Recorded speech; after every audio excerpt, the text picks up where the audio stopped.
उनको देश की जरूरत है। ना मोदी के कोई खाने वाला है, ना योगी के कोई खाने वाला है। इन उठाई गिरों के 350 करोड़ रुपए मिलते हैं। क्या कहेंगे आप युवा होने के नाते? देश में बेरोजगारी कहते हैं कि बहुत ज्यादा चरम सीमा पर है, क्या कहेंगे आप? नहीं, किसने बोल दिया कि बेरोजगारी है? सबसे पहले मैं यही बात करना चाहूंगा, पेट के लिए रोटी और देश के लिए मोदी और गुंडों के लिए योगी। ऐसी माँ कोई दुनिया में हो नहीं सकती। एक ही है इंदिरा गांधी जी ने बेटे को मरवाया था। ऐसा कोई दुनिया में माँ नहीं होगी जो बेटे को मरवा दे। बाप मरवा सकता, माँ नहीं मरवा सकती। ये लोग राम मंदिर बनना चाहिए, विश्वविद्यालय की जगह कमी पड़ेगी, कहीं और क्या बना लेंगे भाई, क्या दिक्कत होगी बताओ।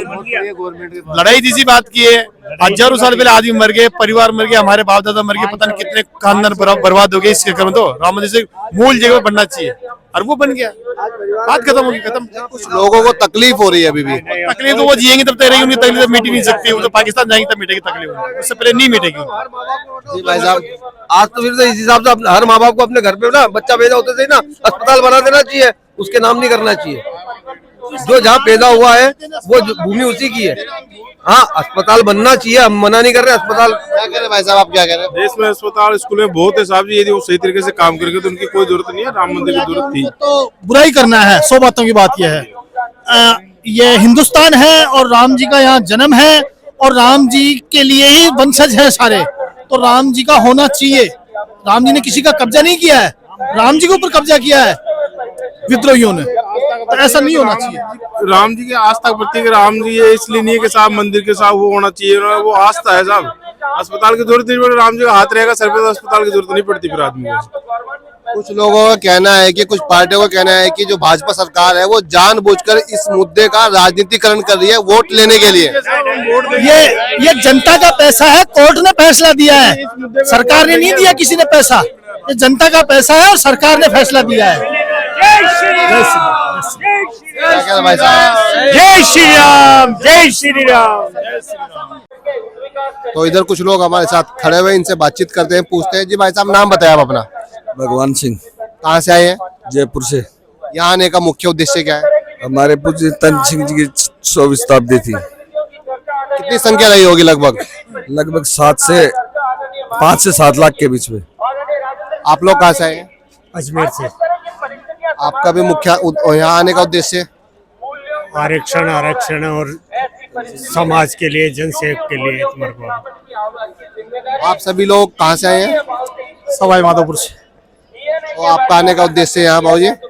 समाज और देश के लिए। तो आपको लगता है कि इस तरह के कार्यक्रम से समाज में बढ़ावा मिलेगा, समाज में जागृति आएगी? मिलेगा सब बढ़ावा मिलेगा। मिलेगा बिल्कुल। आप क्या कहेंगे भाई? अजी, कहाँ से आए हैं? जयपुर से। तो इस तरह के कार्यक्रम से समाज को बढ़ावा मिलता है? हाँ जी, बिल्कुल मिलता है। बार बार मर्यादा पुरुषोत्तम राम के वहाँ से नारे लग रहे हैं और राम का मंदिर बन गया है, तो क्या कहना चाहेंगे इस बारे में आप लोग? बहुत बढ़िया है, बनना चाहिए था उनका मंदिर, तो राम का ही देश है, बनना चाहिए था। बिल्कुल बनना चाहिए था राम का। आप लोग राम मंदिर बनने से संतुष्ट है, खुश है? जी बिल्कुल है, संतुष्ट है। संतुष्ट है, संतुष्ट है। पर वही कुछ लोगों का तर्क है कि वहाँ मंदिर नहीं कुछ और बनना चाहिए था, उस बारे में क्या कहेंगे आप? राम मंदिर बनना चाहिए, राम मंदिर ही था पहले, जो राम मंदिर बनना चाहिए बन गई है। कुछ लोगों में नाराजगी है अभी भी उस बात को लेकर। कोई भी नाराजगी नहीं है। किसका पैसा लगा है? जनता का पैसा लगा है और किसी पार्टी का पैसा नहीं लगा, जनता का मेहनत का पैसा लगा है। जनता का पैसा लगा है। तो लगता है 2024 में भाजपा को फायदा मिलेगा राम मंदिर से? जरूर जरूर जरूर 100%। 400 से 400 सीट। जो राम को लाया, मेहनत करी उन्होंने, वैसे 500 की 500 सीट आएगी। मोदी जी और योगी जी के, उनको देश की जरूरत है, पैसे की जरूरत और कुर्सी की जरूरत नहीं है। उनको देश की जरूरत है। ना मोदी के कोई खाने वाला है, ना योगी के कोई खाने वाला है। इन उठाई गिरों के 350 करोड़ रुपए मिलते हैं। ये जो चोर बैठे हैं ना, इनके पास मिल रहा धन, उनको धन की जरूरत नहीं है। मोदी बाबा ने गुजरात में जब मुख्यमंत्री था तो सारा धन गुजरात सरकार को देके आया था, लेकिन नहीं आया। तो मोदी जी, योगी जी अच्छा काम कर रहे हैं, सब मान। देश के लिए, देश के लिए। अन्य पार्टी भी तो देश के लिए काम कर रही है। अन्य पार्टी भी तो देश के लिए काम कर रही है। नहीं नहीं, जो ये काम करे वो कोई नहीं करे, निस्वार्थ भाव से सेवा कर रहे हैं, इसको बोलते हैं नेतागिरी और देश की सेवा, देश हित के लिए। बाकी और तो अपनी जेब भर रहे हैं, कोई किससे जेब भर रहा है, कोई किससे जेब कर, वो भाई भतीजे बात चल रही है, इसमें कोई भाई इनके क्या पैसे किससे देंगे, और भाई से तो नहीं मिलते आती जगह भी। राहुल गांधी जी के बारे में क्या कहेंगे आप? साहब वो तो जिंदगी में बुराई किया है, हिंदुस्तान के लिए अच्छा कभी किया ही नहीं और करेंगे भी नहीं। वो नसबंदियां हिंदुओं की करवाई थी, उनके कुटुंब वालों की नहीं करवाई थी, भगा भगा के नसबंदियां करवाई थी उन लोगों की। क्या किया उन्होंने? देश को लूटने खाने का संविधान बनाया। गांधी जी तो कहते हैं कि मोदी जी देश में नफरत का माहौल कोई बना। नफरत का माहौल नहीं है, 1% भी नफरत का माहौल नहीं है, संतुष्ट है, कोई दिक्कत नहीं है। पूरा देश संतुष्ट है। और अगर संतुष्ट नहीं है तो जीत के दिखा देना, जीत के दिखा देना। नफरत का लगता रहे, हम नफरत लोग का रहेगा। माहौल से संतुष्ट है, हमारे कोई दिक्कत नहीं है। वो यदि वो मानते हैं, माहौल देश में क्या है? लोग कह रहे हैं नफरत का है, विपक्ष कह रहा है नफरत का। कोई माहौल नहीं है देश में, भाईचारे का माहौल है। आराम से पहले कहा साहब 370 हटेगी, साहब दंगे हो जाएंगे, किसी ने कुछ नहीं कहा। अभी राम मंदिर के लिए साहब खून की नदियां बजेगी, किसी ने कुछ कहा कुछ नहीं है। युवाओं को मंदिर चाहिए, रोजगार नहीं चाहिए। किसने नहीं, किसने बोल दिया कि रोजगार नहीं मिला? रोजगार तो दे रही है आप सरकार, इसे तो पकड़ना। खुद ही नहीं दे रहे हैं। किसने बोल दिया कि रोजगार नहीं मिला? अयोध्या में जाए, अयोध्या में जो सड़कें हैं वो चमचमा रही है, नहीं चमचमा उससे रोजगार मिला आपको? रोजगार, सड़कें बनी है भाई साहब, सड़कें बनी है, वहां पे किसी ने काम नहीं किया है। बहुत से बंदों को रोजगार मिला जो ईंटा पत्थर पकड़ा रहे हैं। कंपनियों को, लिमिटेड कंपनियों को रोजगार भी मिला है जिन्होंने वहां से सीमेंट वगैरह उपलब्ध कराया है, ये उनको रोजगार मिला है। और जो दुकानें लगी हैं राम मंदिर के लिए, जो फूल बेच रहे हैं, जो प्रसाद बेच रहे हैं, इनको भाई साहब रोजगार मिला है। किसी ने बोल दिया रोजगार नहीं मिला? जो सोचते हैं रोजगार नहीं मिला, वो वहां पर जाके देखे, तब पता चलेगा रोजगार मिला या नहीं मिला। अगर राम आप क्या मंदिर कहेंगे में वैसे? रोजगार नहीं मिल रहा था तो क्या मस्जिद में रोजगार मिल रहा था वहाँ पे? देश के लिए मंदिर ज्यादा जरूरी है या देश के लिए रोजगार ज्यादा जरूरी है? देश के लिए मंदिर जरूरी भी है और रोजगार भी जरूरी है। रोजगार के लिए आदमी को पढ़ना पड़ता है। आदमी आजकल कोई युवा पीढ़ा पढ़ता नहीं है, सब लोग अपनी दुनिया में मस्त है। पढ़ोगे तो रोजगार मिलेगा भाई। अब जॉब्स निकाली हैं सरकार ने तो उनके ऊपर ध्यान दो, पढ़ो लिखो तो रोजगार मिलेगा। ऐसे थोड़ी घर बैठ के रोजगार मिल जाता है। बस वही है कि जो हमारे धर्म के साथ है, हमारे सनातन धर्म के साथ है, हम उसके साथ हैं। तो 2024 में इस बार युवा किसे वोट करेगा? 2024 में जो सनातन धर्म का काम करेगा, जो सनातन धर्म के साथ रहेगा, युवा उसी के साथ रहेगा। किसके साथ रहेगा? हम तो भाई जो सनातन धर्म के लिए काम कर रहा है वो आप भी समझते हो और सनातन धर्म भी समझता है। और सनातन, राहुल गांधी जी बहुत अच्छा काम करे सनातन के लिए। अरे भाई साहब वो पप्पू है, वो पप्पू है। मैं उनकी तो युवा, मैं बता रहा हूँ पप्पू के साथ में तो बिल्कुल ही नहीं है, हकीकत बता रहा हूँ। वो किसके साथ? वो केवल और केवल तोड़ने का काम करते हैं। राहुल गांधी बहुत अच्छा काम किए थे और मुलायम सिंह भी बहुत अच्छा काम कर गए थे हिंदुओं के लिए। सन 1919 में तो वो मरवा दिए थे 3.5 लाख हिंदू, तो गोलियां चलवाई थी, तो उनके लिए युवा तो बिल्कुल ही नहीं पसंद करेगा। आप क्या कहेंगे भाई साहब? 2024 के चुनाव को लेकर भाजपा ने मंदिर बना दिया है, विपक्ष कह रहा है कि राजनीति हो रही है, देश में रोजगार ज्यादा जरूरी है, मंदिर की जरूरत नहीं है। क्या कहेंगे इस बारे में? की राजनीतिक नहीं है, ये एक हिंदुओं का देवस्थान है। राम सबके लिए है। हिंदुस्तान में जितने भी हिंदू लोग रहते हैं उसके सबके लिए एक सबसे बड़ा देवस्थान मंदिर है। राम मंदिर बनना चाहिए। इसमें 2024 में ये धर्म का सबका धर्म है, जिसमें राम सबका है, कोई भी किसी प्रकार का धर्म नहीं है। देश के लिए राम ज्यादा जरूरी है, रोजगार ज्यादा जरूरी है?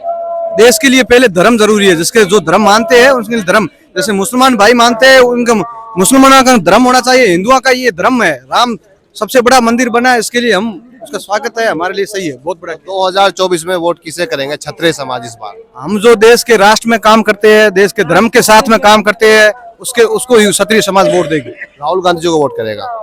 क्षत्रिय समाज का एक ही मकसद है, जो देश और धर्म इन दोनों की चीजों पर काम करते हैं, उस समाज को ही, उस संगठन को ही, उस राजनीतिक दल को ही वोट देंगे। अच्छा, एक से सवाल जानना चाहेंगे। बार बार मंच से जय श्री राम के नारे लग रहे हैं, तो क्या लगता है आपको राम मंदिर बनने के बाद राम राज्य आ गया? राम राज्य की कल्पना जो की थी उसकी शुरुआत हो चुकी है और इसके आगे सुखद परिणाम होंगे। किसी भी देश निर्माण में, राष्ट्र निर्माण में संस्कार और मूल्यों की बड़ी वैल्यू होती है। मूल्य आधारित जो राम थे, उनका जो राम राज्य की स्थापना थी, उसकी प्रेरणा से देश में भी अभी राम राज्य की स्थापना होने जा रही है और मेरे हिसाब से 2024 तो जीत चुके हैं नरेंद्र मोदी, अब 2029 की बात है, उसमें भी इनको राम मंदिर की स्थापना के बाद में बहुत बड़ी मदद मिलेगी। देश के लिए मंदिर ज्यादा जरूरी है, रोजगार ज्यादा जरूरी है? देश के लिए रोजगार भी जरूरी है और राम मंदिर का जो मंदिर बना है उससे भी बहुत बढ़िया संदेश जाएगा। मंदिर भी जरूरी है और रोजगार भी जरूरी है, क्योंकि मंदिर ऐसे अपनी धार्मिक आस्था के लिए मंदिर की आवश्यकता है। तो भाई साहब आपसे जानना चाहेंगे, देश के लिए मंदिर ज्यादा जरूरी है, रोजगार ज्यादा जरूरी है? रोजगार तो जरूरी है ही, लेकिन धर्म पहले है। धर्म है तो सब है। अगर धर्म में जीवित नहीं रहेगा तो फिर रोजगार का क्या करेंगे, पैसों का क्या करेंगे। और सनातन धर्म में राम की जो मुख्य आस्था है, आस्था का विषय ही राम ही था, तो भगवान का मंदिर बना है तो सबके लिए गर्व का विषय है। आपको लगता है मंदिर बनने से कोई लाभ होगा? या होगा, लाभ होगा। 2024 में वापस मोदी जी आएंगे। तो सिर्फ मोदी जी को लाभ हो रहा है और अन्य लोगों को क्या होगा? देश में आस्था के प्रति लोगों का भाव बढ़ेगा और ज्यादा होगा। आस्था के प्रति लोगों में बढ़ेगी ये चीज। कुछ लोगों का कहना है कि मंदिर की जगह वहाँ अगर अस्पताल बना देते, स्कूल बना देते तो शायद ज्यादा बेहतर होता। इस बारे में क्या कहेंगे आप? देखो, शिक्षा की जगह है और स्वास्थ्य की जगह है, लेकिन राम मंदिर बनने से जितना रोजगार भारत में आएगा और जितने लोगों को रोजगार मिलेगा वो ज्यादा बेनिफिट है। और विदेशों से जो लोग आएंगे, पर्यटन दृष्टि से बहुत ज्यादा बेनिफिट होगा। और राम मंदिर बनने से देश की जो आर्थिक स्थिति है उसमें भी थोड़ा सुधार होगा। विपक्ष तो कह रहा है कि देश में नफरत का माहौल है, आप क्या कहेंगे? राम मंदिर के लिए कह रहे हैं आप? राम मंदिर हिंदू तत्वों को जगाने का सबसे बड़ा जो एक मुद्दा था बीजेपी सरकार का, वो मंदिर बनने से पूरा हो गया है। और लोगों को मन में जो भगवान के प्रति जो श्रद्धा बधी है, वो हमेशा भगवान राम के जन्म के समय ऐसी श्रद्धा नहीं हुई होगी जैसा पूरा हिंदुस्तान और पूरा विश्व राम मंदिर की घोषणा में आनंद ले रहे थे। जय सिया राम। तो 2024 में इस बार सरकार किसकी बनेगी, क्या लग रहा है? बीजेपी की बनेगी 100% और मोदी सरकार बनेगी। कैसे बनेगी, ऐसा क्या काम किया है? देखो, कश्मीर में धारा 370 हटा दी जो एक बहुत बड़ा मुद्दा था, और राम मंदिर बना दिया जो 550 सालों से अटका हुआ था, वो पूरा हुआ है। तो विकास तो नहीं हुआ ना, विकास क्या हुआ है? विकास, बहुत सारा विकास है। विकास में क्या कमी है आप बताओ, क्या कमी है? शिक्षा के क्षेत्र में देख लो आप, पीएम हमारे राजस्थान के अंदर पीएम योजना के अंदर बहुत सारे विद्यालय ऐसे डेवलपमेंट हुए हैं जिनकी आप कल्पना नहीं कर सकते हैं। तो भाई साहब आप लोग कहाँ से आए हैं? हम उदयपुर से, मेवाड़ से। यहाँ आने का मुख्य उद्देश्य? हमारे पद चिन्हों पे चलने वाले हमारे तन सिंह जी बाबू जी ने 36 कौमों को साथ लेके राजपूतों में मान मर्यादा और दूसरों के त्याग की भावना को जागृत करने के लिए उनके तपस्वी और उनकी जो आज 100 साल हो गए उनके जन्म शताब्दी मनाने के लिए समस्त राजपूत भाई यहाँ इकट्ठे हुए हैं। और इस अखंड भारत की रक्षा के लिए आज भी राजपूत वही हौसला रखते हैं, 36 कौमों को साथ लेकर मर मिटने के लिए हौसला, और उनके पद चिन्हों पर चलने के लिए हम सब एकत्रित हुए हैं और उनको श्रद्धांजलि देते हुए स्वर्गलोक में उनका निवास हो और समस्त देश, भारत देश आगे बढ़े, उसकी कामना के साथ आज इकट्ठे हुए हैं। और ये भावना माँ जगदम्बा से प्रार्थना करते हैं। कितनी संख्या आई होगी लगभग आपके अनुसार? हमारे अनुसार तो 2.5 लाख से समथिंग राजपूत भाई इकट्ठे हुए हैं। उसमें नारी भी बहुत बड़ा योगदान नारी का भी रहा है। और हमेशा सत्राणी सभी कौमों को मन मिटने के लिए हौसला रखने वाली हमेशा आगे रही है। और हम भी इसी भावना से आगे बढ़ने के लिए, देश को आगे बढ़ाने के लिए 36 कौमों को साथ देने के लिए तैयार रहेंगे। पत्थर को कर दे पानी पानी, जय भवानी जय भवानी। शिवा की जय जय, राणा की जय जय। क्या आपको लगता है इस तरह के कार्यक्रम से समाज में चेतना आएगी, समाज में जागृति आएगी? युवा होने के नाते आप क्या सोचते हैं? क्षत्रिय युवक संघ ये जो संगठन है, इसका सबसे बड़ा मुख्य उद्देश्य है अनुशासन। जो युवा आ रहे हैं उन युवाओं को अनुशासन में रहकर सर्व समाज को साथ में लेकर चलने की प्रेरणा देता है संगठन। तो आपको लगता है कि जो आज कार्यक्रम हुआ है इससे युवाओं में अनुशासन आएगा, समाज में जागृति आएगी? है ना? बिल्कुल आएगी। और राजपूतों में वैसे भी अनुशासन ही बना हुआ है और शुरू से रहा है, हमारे रगों में अनुशासन ही है और हम 36 कौम को साथ में लेकर चलने वाले हैं और बिल्कुल आएगी जागृति। आपसे जानना चाहेंगे भाई साहब, आजकल एक महापुरुषों को लेकर लड़ाई छिड़ी हुई है। महापुरुषों को कुछ कहता है कि ये हमारे हैं, कुछ कहते हैं हमारे। इस बारे में आप क्या कहेंगे? निसंदेह ये एक अपनी राजनीति चमकाने के लिए इस तरह से वक्तव्य देते हैं, जबकि एक स्थायी जो इसके स्रोत हैं महापुरुषों के, उनके स्रोतों के से जानकारी लेके फिर अपने में वो दावेदारी करनी चाहिए। ये सिर्फ और सिर्फ अपने राजनीतिक रोटियां सेकने के लिए इस तरह से वक्तव्य देते हैं। मिहिर भोज कौन थे, आपसे जानना चाहेंगे? मिहिर भोज गुर्जर क्षेत्र के प्रतिहार वंश, जो हमारा राजपूतों का एक प्रतिहार वंश है, उस वंश से शासक थे, लेकिन वो गुर्जरा क्षेत्र से थे, इस कारण उन्हें गुर्जर प्रतिहार शासक कहा जाता है। आप क्या कहेंगे भाई साहब मिहिर भोज के बारे में, जो एक विवाद, बहुत बड़ा विवाद बन चुका है? ऐसा है कि आज के समय में सभी वोट बैंक के पीछे दौड़ते हैं। कोई महान हुआ है, कोई शूरवीर हुआ है, देश के लिए मर मिटा है, त्याग किया, उनको जाति बदलने से क्या हो जाएगा? जाति बदलने से उस विकास थोड़ी होता है, जात का विकास। जिस कुल में पैदा हुए हैं वो तो ऊपर वाला करना होता है। जैसे महाराणा प्रताप है, पृथ्वीराज है, मिहिर भोज है, जो चौहान वंश थे। ठीक है, आज उनको अपने आप के लेकर दौड़ा रहे हो आप, तो ये गुजर है, उससे कोई फर्क पड़ने वाला नहीं है। अपना परिस्थिति और समय के साथ कोई बदलता नहीं है। ठीक है, अपने महापुरुष को अपमानित कर रहे हो आप, जिस कुल में आप पैदा नहीं हो उस कुल में अपना मान रहे हो, ये तो घोर अन्याय है। ऐसा नहीं होना चाहिए, हम विरोध करते हैं सर। आप क्या कहेंगे भाई साहब, इनकी बात से सहमत है आप? हाँ, पूर्णतः सहमत है, क्योंकि मिहिर भोज क्षत्रिय वंश में पैदा हुए थे, लेकिन गुर्जरा जो क्षेत्र था, तत्कालीन क्षेत्र में जो गुर्जरा जो क्षेत्र था, उस क्षेत्र में पैदा होने के कारण उन्हें गुर्जर प्रतिहार शासक कहा गया है। लेकिन कुछ जाति विशेष ही अपना शासक बताती है, जो कि पूर्णतः असत्य है और गलत है। हम पूर्णतः इस चीज का विरोध करते हैं।